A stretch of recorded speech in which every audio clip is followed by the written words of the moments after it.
सोचो, एक ऐसा बादशाह जो खुद को खुदा कहता था, जिसके एक इशारे पर हजारों लोग झुक जाते थे, जिसकी हुकूमत के सामने कोई खड़ा होने की हिम्मत नहीं करता था।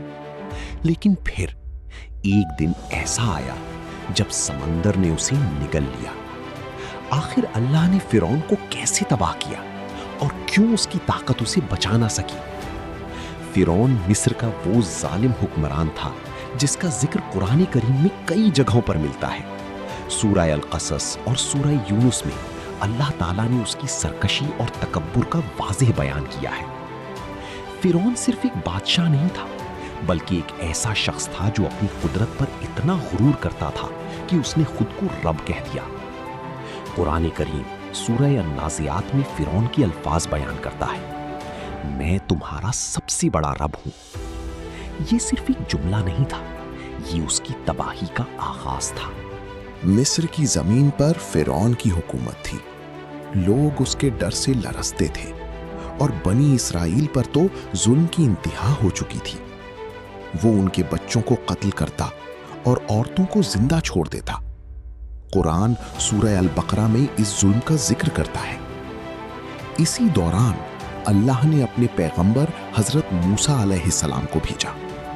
हजरत मूसा अलैहिस्सलाम ने फिरौन के दरबार में जाकर उसे दावत दी, अल्लाह की इबादत करो और अपनी हद पहचानो। लेकिन फिरौन हंस पड़ा। उसने कहा, मूसा, क्या तुम मुझे छोड़कर किसी और की इबादत की तरफ बुला रहे हो? सीरत और तफसीर की किताबों में आता है कि फिरौन ने हजरत मूसा अलैहिस्सलाम को झुठलाया और अपनी ताकत पर और भी ज्यादा गुरूर करने लगा। फिर अल्लाह ने उसे समझाने के लिए निशानियां भेजनी शुरू की। हजरत मूसा अलैहिस्सलाम का असा सांप बन गया, उनका हाथ रोशन हो गया। ये मौजिज़ात कुरान सूरह अल-आराफ में बयान हुए हैं। लेकिन फिरौन ने इन सबको जादू कहकर रद्द कर दिया। उसने अपने जादूगरों को बुलाया ताकि मूसा अलैहिस्सलाम का मुकाबला कर सके। जब मुकाबला हुआ तो जादूगरों ने अपनी रस्सियां फेंकी और लोगों की आंखों को धोखा दिया। लेकिन जब मूसा अलैहिस्सलाम ने अपना असा फेंका तो वो असल में एक अजीम सांप बन गया और सब जादू को निकल गया। ये मंजर देखकर जादूगर तुरंत सजदे में गिर गए। उन्होंने कहा, हम मूसा और हारून के रब पर ईमान ले आए। सूरह ताहा। ये वो लम्हा था जहां सच और झूठ अलग हो गया। लेकिन फिरौन का गुरूर अब भी जिंदा था। उसने उन जादूगरों को धमकाया, मैं तुम्हारे हाथ और पांव काट दूंगा। फिर भी वो ईमान पर कायम रहे। इसके बाद अल्लाह ने फिरौन पर अजाब के सिलसिले नाजिल किए। कभी कहत, कभी तूफान, कभी टिड्डी दल, कभी खून का अजाब। कुरान सूरह अल-आराफ में इन तमाम अजाबों का जिक्र मिलता है। हर बार फिरौन वादा करता, मूसा, अगर ये अजाब हट गया तो मैं ईमान ले आऊंगा। लेकिन जैसे ही अजाब हट जाता वो फिर मुकर जाता। ये सिलसिला चलता रहा जब तक कि अल्लाह का फैसला आ गया। हजरत मूसा अलैहिस्सलाम को हुक्म दिया गया कि वो बनी इसराइल को रात के वक्त मिस्र से निकाल ले जाए।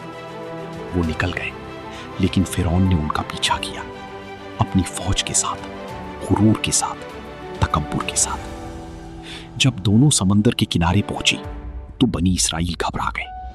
उन्होंने कहा, मूसा, हम पकड़े जाएंगे। सूरह अश-शुआरा। लेकिन मूसा अलैहिस्सलाम ने जवाब दिया, बिल्कुल नहीं, मेरा रब मेरे साथ है। और फिर वो लम्हा आया जो तारीख बन गया। अल्लाह ने मूसा अलैहिस्सलाम को हुक्म दिया, अपना असा समंदर पर मारो। जैसे ही असा लगा, समंदर फट गया, बीच में रास्ते बन गए और दोनों तरफ पानी पहाड़ों की तरह खड़ा हो गया। कुरान सूरह अश-शुआरा इस मंजर को बयान करता है। बनी इसराइल ने समंदर पार कर लिया और फिर फिरौन अपनी फौज के साथ उसी रास्ते में घुस गया।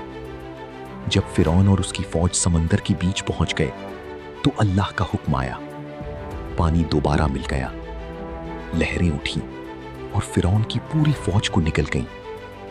उस वक्त जब मौत उसके सामने थी, फिरौन चीखा, मैं ईमान लाता हूं उस रब पर जिस पर बनी इसराइल ईमान लाए। सूरह यूनस। लेकिन अब देर हो चुकी थी। अल्लाह ने फरमाया, अब जब तुम पहले नाफरमानी करते रहे। और फिर फिरौन हमेशा के लिए डूब गया। लेकिन अल्लाह ने उसकी लाश को बचा लिया ताकि वो आने वाली नस्लों के लिए निशानी बन जाए। सूरह यूनस। फिरौन की कहानी सिर्फ एक बादशाह की मौत नहीं, बल्कि गुरूर की तबाही की मिसाल है। एक ऐसा शख्स जिसके पास सब कुछ था, लेकिन उसने अल्लाह को भुला दिया। और जब इंसान अल्लाह को भूल जाता है तो उसकी ताकत भी उसे नहीं बचा सकती।